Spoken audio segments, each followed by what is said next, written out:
Hey, all my IFG friends, this is Steve. I want to say, if you like movies like I do, we've started a new podcast called Happy Hour Flicks. You can find it anywhere podcasts are found. It's all about nostalgic movies that we love, and we bring on special guests each episode, and we also have specialty cocktails made for each one, too. So it really is an hour of a good time talking about movies that we love, like Gremlins, Seven, Free Willy. We talk about The Last Starfighter also. I mean, we kind of run the gamut across all the decades and really have a great time. So wanted to invite you to come over and join us. That's Happy Hour Flicks, anywhere podcasts are found. This is the Independent Filmmaker's Guide from Framework Productions. Framework Productions. Welcome back to the Independent Filmmaker's Guide podcast mini episode. I'm your host, Stephen Pierce. A movie poster can be the difference between a successful movie and a failure. After designing posters for films like Pulp Fiction, The English Patient, Y Tu Mamá También, Ocean's 11, Training Day, and countless more, my guest, James Soto of Indica Entertainment Advertising, has made key art for films of all size budgets. James, it's a pleasure to get to speak with you today. Thank you so much for being on.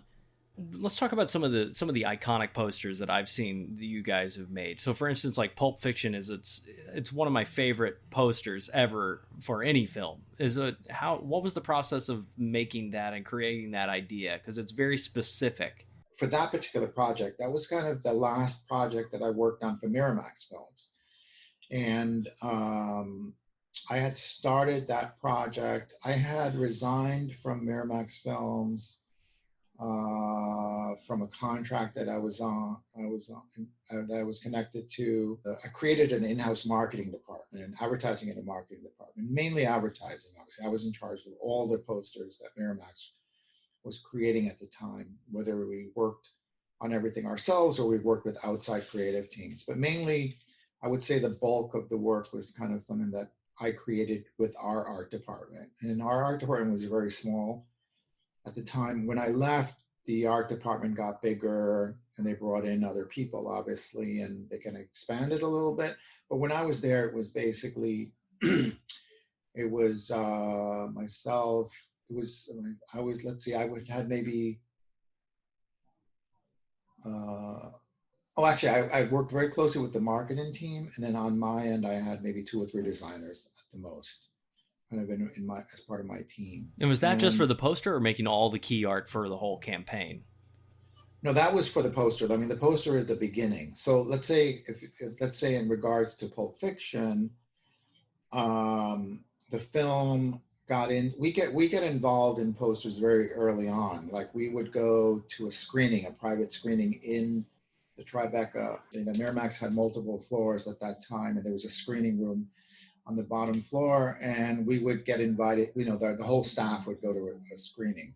But that's where the campaign starts. So we would screen the film as a company, and then basically the marketing department would kind of discuss it afterwards. And then I would sit in on those meetings, and then right then and there, we would start thinking of different ways that we can start kind of developing key art, whether it's a photo shoot for publicity, or in the case of Pulp Fiction, I think at the time it was going to premiere, it's going to have its world premiere at Cannes, in Cannes that year. And so we needed to create a poster for Cannes, a teaser poster, kind of like the world premiere of the film. And so we created that teaser with Uma Thurman. We were able to kind of dig deep into the research for that. And it was kind of the most obvious thing, which is like a paperback that genre at the time, a pulp paperback. The pulp comes from the pulp of the paper, the kind of newsprint. And obviously, since it's paperback, you kind of put it in your pocket, it gets all wrinkly. And it's usually this kind of like salacious art that kind of has this kind of like genre of crime, usually.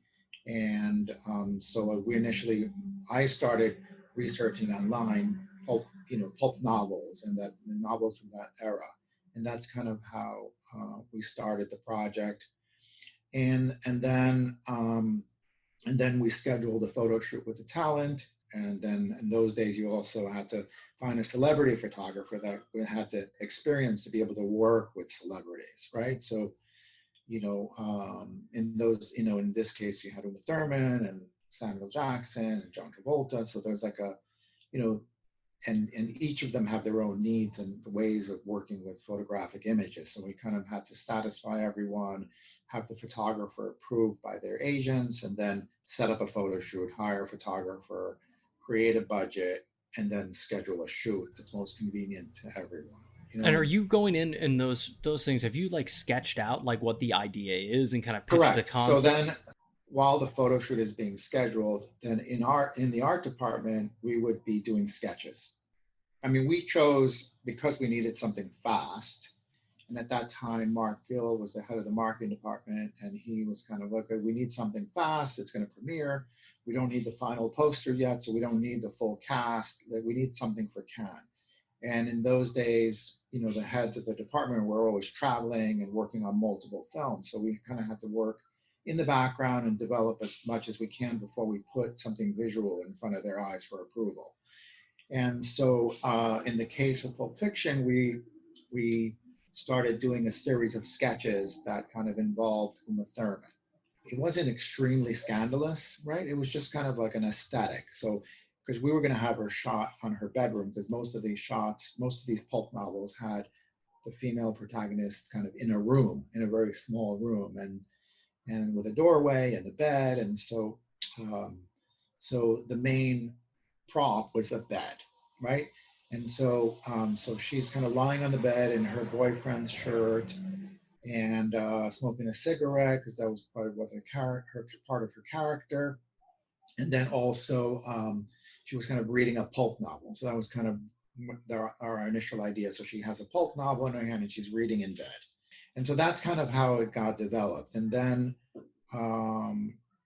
then basically, so we sketched that out. So I have two sketches. One shows Uma Thurman standing in a doorway with smoking a cigarette with the pulp novel in her hand, kind of leaning on a doorway, and you saw up to her waist.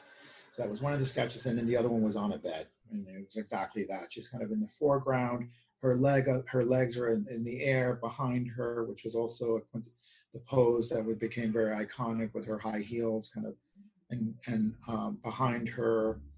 And then the photographer was hired, and those, I think we had used this photographer from California, Firuza Hadi, kind of masterfully kind of recreated the bedroom, and with a prop person and matching the sketch as close as possible. And so that's how that was configured, and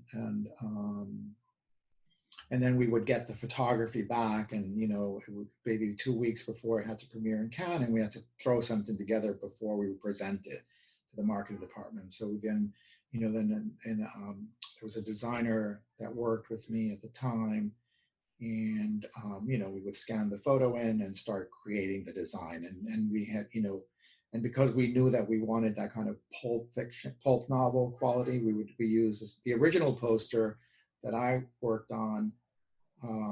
Had this kind of the green font, that very brushstroke 50s style font. It also, and then the wrinkled paper came in from like the beat up novel that you would keep in the back of your pocket. And that was kind of the graphic framing of the poster. And then that poster went off, and was the kind of the first part and the teaser for the full campaign. So I guess we should back up just almost one step. What is key art, and how has that changed from whenever you started to now? What is the difference?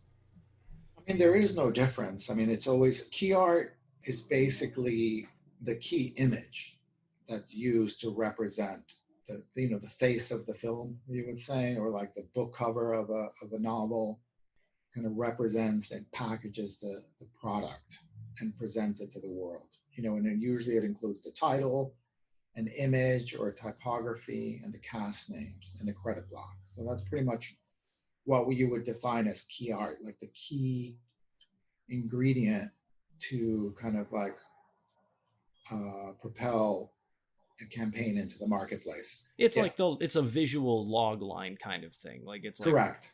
So how does color play? Because I know different genres have different colors and different layouts typically associated with them. How much do you take that into account whenever you're working on a film versus how much do you work against that? Or is it just all open creative for you? Well, no, I mean, it's not open creative in a sense. It's usually, I mean, you usually want to know what genre you're working in, right? And how do we want to sell this? When I worked on with Indica, and that's when one of the first campaigns that Vivek and I worked on together was the poster for the campaign that we did. This was already, so Pulp Fiction was the last campaign that I worked on at the in-house creative department at Miramax. At that point, I had already resigned, and then Vivek and I kind of created Indica separately. I had met him through a friend. I approached him once. I was like, well, we really have a great rapport. I'm stuck at Miramax for another 6 months. I have this kind of funding. Let's create. I want to create my own company. Can you help manage that? Because at that time, I think he was the manager of this office, and so he helped me find a space, and from then on, we created Indica together. Yeah, no, I was curious. What film were you referencing? You said you started Oh, working on. right. So then we worked on many films at that time. We had a 5 picture deal, and in those days, I think one, and then I think this wasn't part of the 5 picture, but I just remember working with Vivek and Mark Gill, who was still part of the marketing department at Miramax, the head of marketing. We worked on an Oscar film. So let's say the Oscar film was The English Patient. I remember we were invited, that Indica was invited to a screening in the Tribeca screening room. And we would all, we were invited, we would screen The English Patient. Everyone was in tears and emotional. And we were like, and at the end of the screening was like, wow, that's a great movie. And it gets very exciting. And then at that point, that this is going to be an Oscar film. And also the producer was Saul Zaentz, who produced many high-profile Oscar-winning films like Amadeus, etc.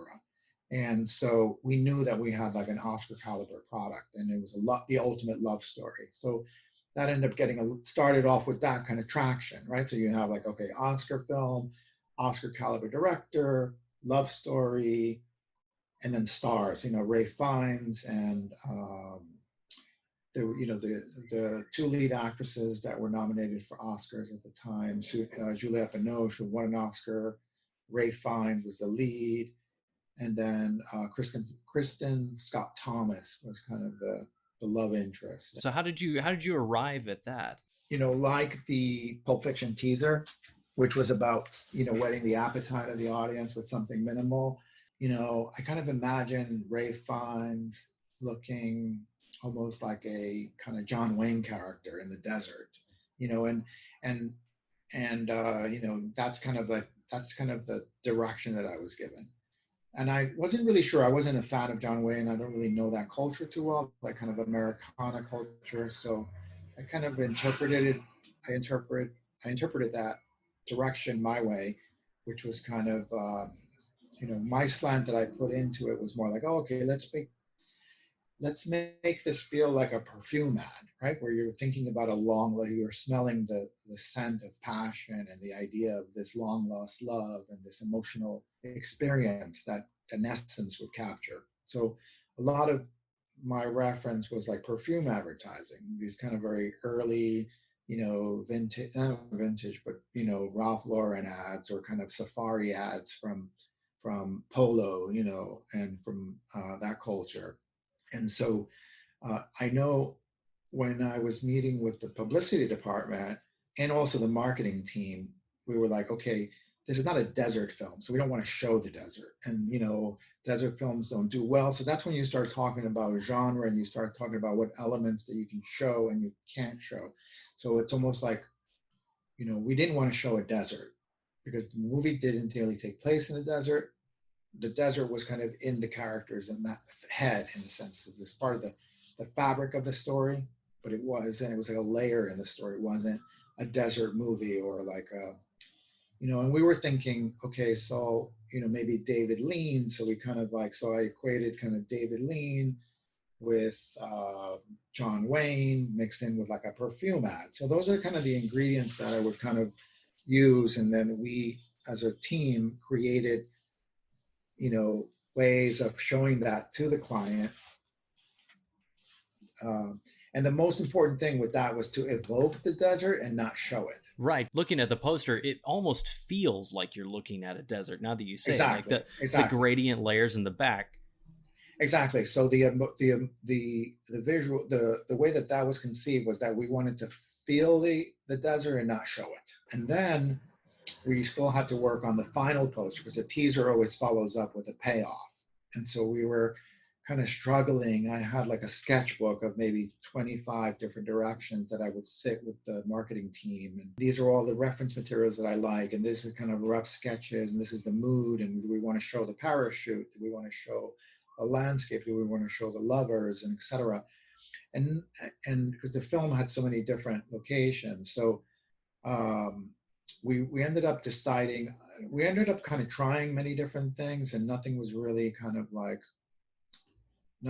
nailing it. And then one day I was happened to be waiting for a meeting in the conference room, and it was a trailer meeting. I don't really get that involved in trailers, but I would look at the rough cuts of the trailer for copy, or just to get the feel of how what the intention of the marketing trailer angle, right? The VA visual, I mean the AV perspective, and what they had in mind, and what the trailer companies were sending in at the time. They will work with outside trailer companies. They also had an in-house trailer company division. So we were sitting in a marketing meeting, showing sketches, and then a trailer came on, and there was like this one moment in the trailer where the characters kiss. And so we were I was really excited by that, and I noticed, wow, that's a great moment. Can we freeze that for a minute? And then I had mentioned, I think, to Bob Weinstein at the time, I was like, Bob, I love that moment. He's like, yeah, that's very sexy. That's epic. And so I ended up pulling a frame of that, segment. And then I got the shots back, and then we mocked up the poster. Then we got those shots delivered to Indica, and then we created comps, and we were kind of in that Saul Zaentz, David Lean universe, which was like an Oscar genre. Absolutely. So it's really interesting. How often do you end up working with like stills from the actual film? I was gonna add, that was one of my main questions. Whenever you approach a poster, how are you deciding to go full, go graphical versus photo versus stills? And is it budget? Is it creative? Is it all? Well, it depends. I mean, the publicity department, which needs to start sending a key set to the press. And so that is usually like for publicity purposes, and not necessarily the scenes from the movie. They could be interpretations or shots of the cast that could be used for publicity purposes, right? And so so with that in mind, what was created then, I'm not sure if all the people in all the other agencies or studios were doing this at the time. I mean, but I do know back in the day in old Hollywood, they would work with like major photographers like Cecil Beaton, or just like, war photographers, or very, photographers that were really well known for capturing the magic from the silver screen onto a still. And they would have time with the main actors and actresses, and they would create these beautiful like Harrell moment, cinematic, characterizations of their personas, right? So that was kind of the old Hollywood, where they would send the cast to like a photographer, and it would recreate in an impressionistic way, right? It didn't literally have to be on set. It would help if the characters were wearing their costumes, but not necessarily. It was like evoking the film. And so that's how still photography for publicity, from my recollection, started. And so that's like a publicity photo shoot, but then that's now also very much a part of like any studio film or any independent film, to shoot the cast, against a seamless or a green screen that would allow you to manipulate the photography and use it for advertising purposes. That reminds me, mostly the way you're talking about that sounds like, kind of almost more like a comic film. Like I'm picturing like the films, like over white, seamless with text, like, with a, group with a whole cast and a grouping that's like obviously not from the film, but it feels like it's in the world of the film. You know what I mean? Exactly. And that was very, very good that you picked that up, because for instance, a comedy in the 90s always had a white background, right? That was kind of like a genre kind of like formula. So basically, that formula would be okay, shoot your cast members in full color photography, in full color, and then put them on a white seamless and put like a red Trajan logo. And that was kind of like the Hollywood movie poster sell. So that's how the different like visual genres started, right? So you would always have the white backgrounds for comedies. As I mentioned before, in another example with color schemes and genres would be like yellow for, let's say, a comedy, something that's usually really successful ends up becoming like a staple for that genre, like Little Like Miss Little Miss Sunshine. Sunshine. Yeah, exactly. I was about to say Little Miss Sunshine, where again, it feels almost like a rip directly from the film, but it's not. Exactly. It's a representation, or impressionistic, it's kind of like I would say it's inspired by the film and it's supposed to represent the film, but not in a literal, way. What other colors are there other genre colors that you can think of that have been defined in such a way, like over the... Oh, sure, sure. I would say do yellow for comedy. That's very, very kind of obvious these days. I would say for superhero movies or for like action films, you always had the blue and the yellow, right? So you have like the blue background contrasting with the yellow explosion, right? That was kind of like the action genre. Right.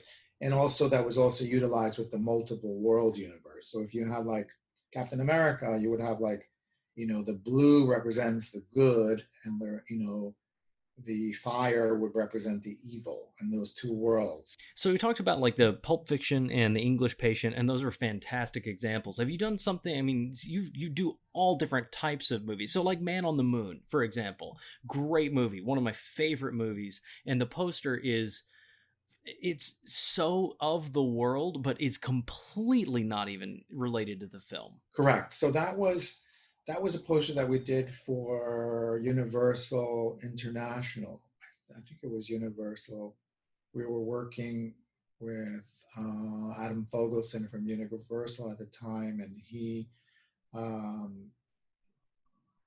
and he basically, they had an approach for the domestic campaign. I think that was the international campaign that we worked on, but we were working on both, and I think we ended up, one of our finishes, usually with a studio film, they usually have multiple vendors. So, we were maybe one of like 5 vendors or 3 or 4 vendors that were working on a title. And then everyone would kind of compete to see who everyone gets paid. Yeah, everyone gets paid and everyone gets part of the mix. And then eventually you get to a point where everyone starts sharing the same. Once some like the DNA of the campaign is established, then it gets shared among all the agencies that are working on it. And then everyone starts doing very similar work. That's why there's many times a lot of posters end up, getting credited from different agencies, because like maybe one agency came up with the blue background effect, and then the other agency maybe had the crop or the layout of the character that kind of was chosen. So then they would meld those two worlds, and then the two agencies would have to compete for the credit. And usually they would both take credit for it, but there's really it's usually like, multiple designers, multiple creative directors. So many times the credit is very difficult to kind of like to take ownership of. But at one point, it becomes, but like my point is that less about taking credit for anything. It's more about that it becomes more of a collaborative effort, right? With the marketing department and the needs of the product. Because everyone's focus is on how do we present this product to the marketplace in its best light. And whoever, it's about the best man winning in a sense. It's really less about who gets to finish and who gets the credit. So you talked about like Oscar level movies and big studio films. Is there a different approach you take whenever you're working on like independent films or smaller movies? I mean, posters that may help even get funding or get finishing funds for a film. Well, with a smaller film or with an independent film, usually everything is dictated by the P&A, right? The publicity and advertising budget. So If we know that a film has enough of a budget to have, like, let's say, commercials on television, or multiple trailers for different of different, like, time frames. You can have like a TV spot that could represent the movie, which is like a 30-second TV spot, or you can have like a trailer playing in the theater that like a distributor would like loop in with their other titles, and promote it. So if you have like a larger publicity and advertising budgets, there's more awareness for the film. A smaller film gets very limited, right? Exposure, because the budgets are a lot less. It's very expensive to run a 30-second spot on television, and or to even to cut a trailer, right? So, or multiple trailers. What a small, like what an independent film would do, or a foreign film would do, is they would take the international trailer and re-edit it, or they would, there are different ways of kind of, getting the most for their buck. But from like an art perspective, the poster is going to have to work a lot harder, right? So usually, like, a really smart marketing department would go, okay, this image that we're choosing, and sometimes it could be the first comp that, or the first proposal that we would have in a presentation. Like when we worked on the poster for Girl Interrupted, it's a really great story there, but we had like Winona Ryder, right? A big face, and it was like very artistic. And that was like the first comp that we presented to Columbia at the time. And the client was like, wow, this is it. This is it. No, we don't need to look any further. But then it was too easy. So then we spent like 3 months doing every other possibility. Then we went, and then when we went back to the original, it was actually the way that you can distinguish like a home run hit poster, you would say, would be when once it's created, it's untouchable, in a sense that you can't even move the credit block and make it is going to affect the integrity of the poster. So the visual integrity, right? So ideally, that's kind of what you want to strive for. It's like a hit like that. That's like a a home run, in a sense, because it's untouchable. And obviously you want to engage the marketing department or the client with like 10 of these, right? So your presentation could be like 10 to 15 to 20 or 30 or 40 comps, and each one should be like a hit, right? Or a home run, and the client's all excited and they don't know what to choose because everything is really exciting for them. And so that's how like that you really are kind of like hitting all the marks with the presentation, right? If people are entertained by the presentation and they have a hard time choosing. Right. So like Utu Mama Tambien, like that's a very different style poster than Girl Interrupted. Correct. Itu Mama También was at that time was done as an international campaign for the Mexican audience. We were working with Good Machine at the time. It was one of the sales companies that produced it, James Seamus's company. And so we were kind of like, when we worked on that campaign, we were designing that for the Mexican market because they were like an international company. So we were kind of creating the art with the intention of satisfying the Mexican audience. And and when I say Mexican audience, I would say like, really playing off the pedigree of the director and the talent, and the fact that it's like the Mexican vision, in a sense. And that's how, and then obviously the public in Mexico would understand that vision and understand that those sensibilities. And so, and an international marketplace is a lot more sophisticated with artwork, with visuals, and they're not as kind of like mainstream as, like, say, American advertising. And then I think IFC at the time was releasing it domestically, and so they asked us, oh, we want to use this campaign. So they got the rights for domestic use, and they wanted to keep it. So it was like, well, again, an example of that was one of the untouchable. And then the only thing that we reworked was the credit block. That's kind of what you want to strive for. Another poster that I would say was untouchable was except for the color, was the Ocean's 11 teaser poster, which was very, was like an award-winning kind of like Key Art Award winner, best teaser poster of the year. That was like that was an untouchable piece as well. We presented that to Warner Brothers at the time. They were kind of excited about it. Initially the original was yellow as a color branding, but then we ended up going back to that kind of red palette, which was like a nod to, I think Steven Spielberg, obviously, with the director, was very into this kind of like Saul Bass kind of Hitchcock universe, and also the original release of the film, which was in the 50s, and we were kind of playing off those graphic sensibilities, and so we chose red as the main color with the white background, and that became like a genre that was kind of copied by a lot of the industry. Very graphic, Swiss design, very minimal. That then became kind of like a way to sell kind of heist movies. So that became like a genre for a heist film, something that feels like the movie, something that feels like something that we want to portray. So it's really capturing a feeling, distilling it, and then turning it into an image. And then that's how we always approach our posters from that perspective. So, I mean, I've heard a lot of independent films now also making and getting their poster at least done before the film's even made. Is that something you've ever been a part of? And when should you start looking to do key art if you are an independent filmmaker?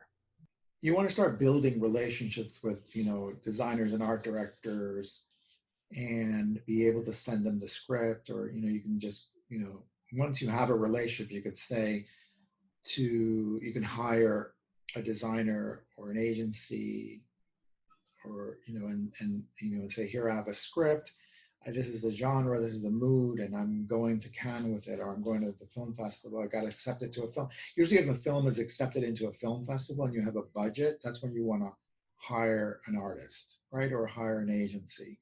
It really dictated by, I don't think you want to get into the habit of saying, oh, I have no money, so can you do me a favor, and when I become famous, I'll pay you. It's like, you want to be able to say, okay, here's my concrete budget. This was the budget of the film. This is our publicity and advertising budget, and hiring a poster artist should come from that set budget. So you're kind of like respecting all the different specialized areas. Like, you're not going to make a film without a DP, and you're not going to make a film without a costume designer, right? So why assume that you can create a poster without a poster artist?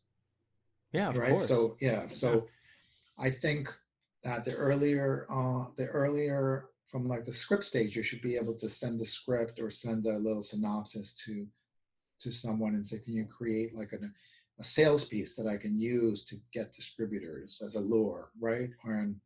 So we get hired many times for films in pre-production or in script stage, and a film like Ocean's 11, or a film like Pulp Fiction, all the creative for that was done from a script.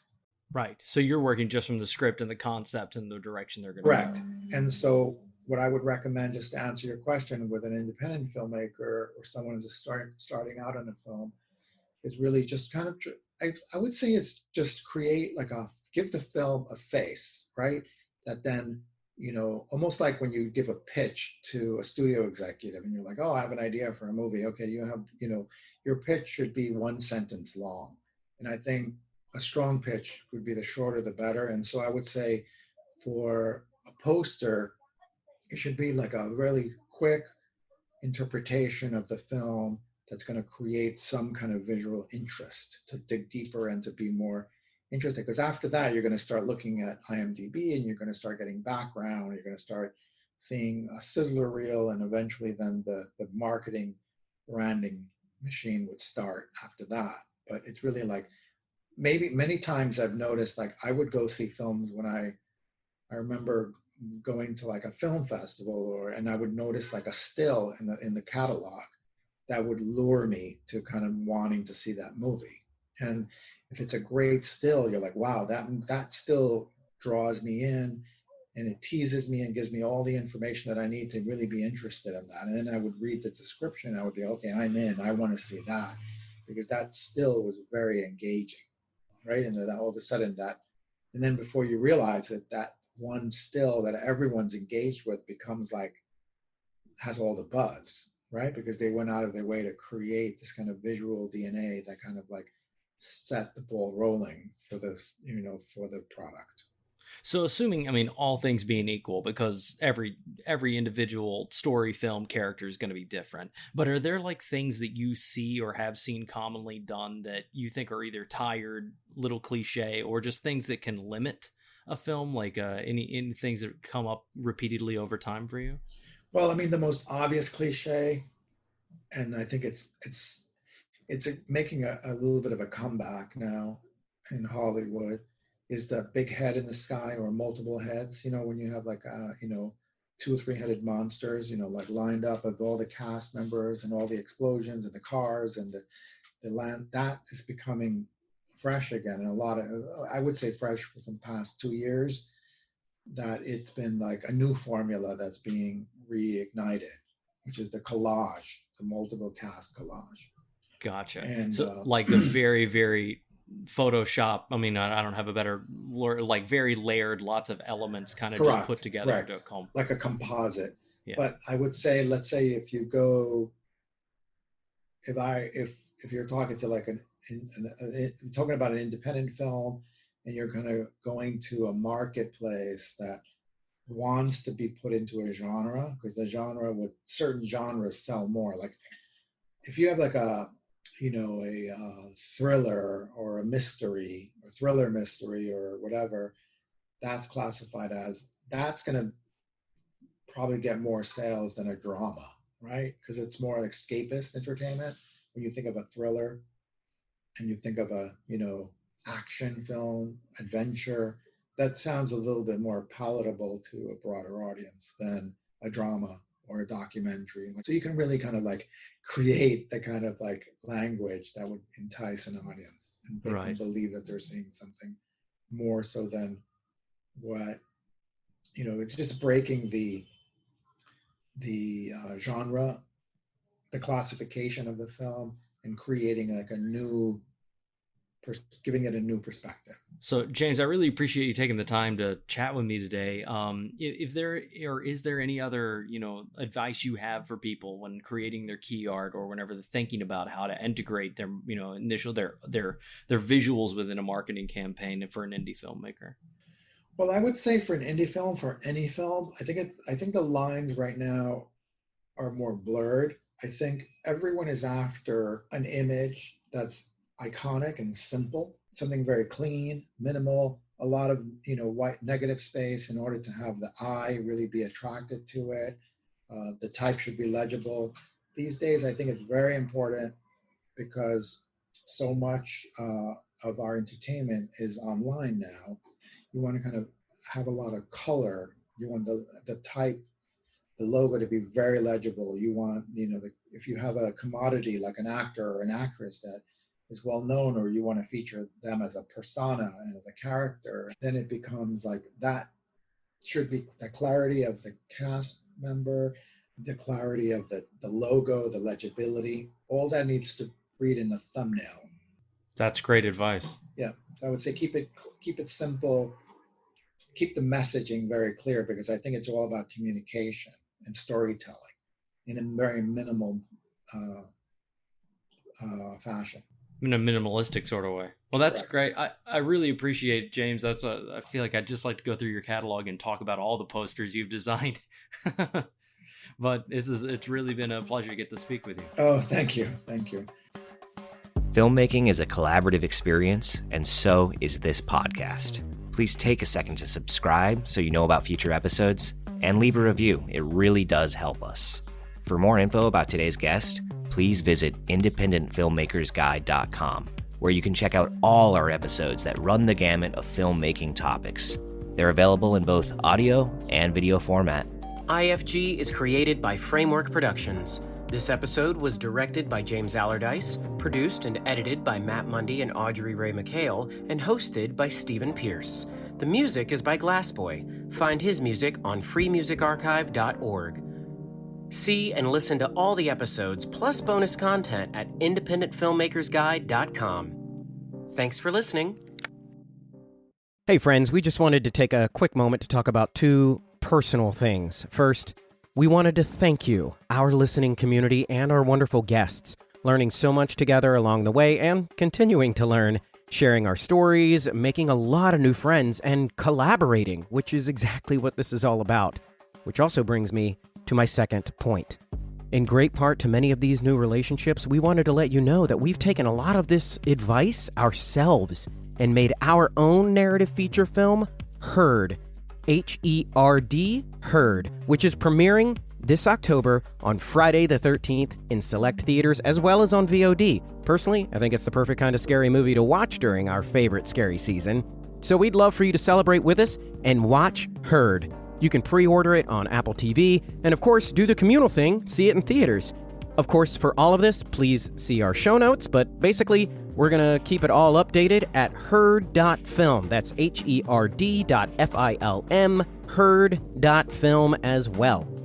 Thank you again, and be sure to give us a rating and a review over on Apple Podcasts so we can continue to build this community and collaborate.